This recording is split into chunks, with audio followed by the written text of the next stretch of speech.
All right, let's try a couple problems, section 6.4. We're going to start with number 10. Number 10, 36 to the 1/2 power. 36 to the 1/2 power. Go ahead and try it. Pause. Okay, well the denominator is my index, so this means the same as that. And it's 36 to the 1st power, so I don't need to write that. This is one of our facts. This is just going to be 6. So that's all for number 10. The other problems in that section look like they get a little trickier, but the worksheet that we did today will basically take care of those issues.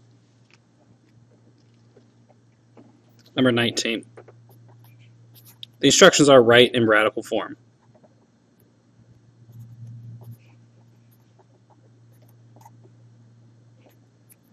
Write in radical form. Okay, x to the 1/6 power.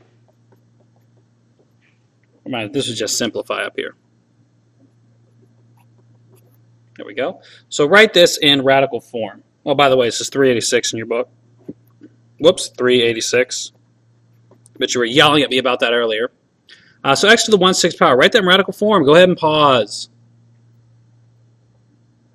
Okay, that's asking the same thing as this up here. So put the 6 in your index. So the 6th root of x. This means the same thing. And so when you're typing this into your calculator, it might be easier to type that instead. They mean the same thing. They will evaluate to the same thing. They're exactly the same. One more example here. Let's look at number 27. And number 27 says the square root of -10. Let's not let it bother us for now that that's, well, let me see what they said.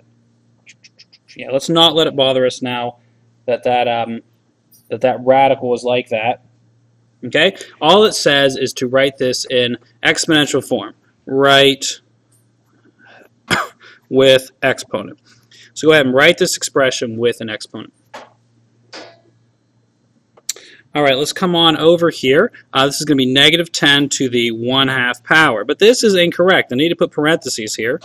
And because what this means is you take 10 to the 1/2 power and then make it negative. So if you want to include that with the exponent, you need to put parentheses around it.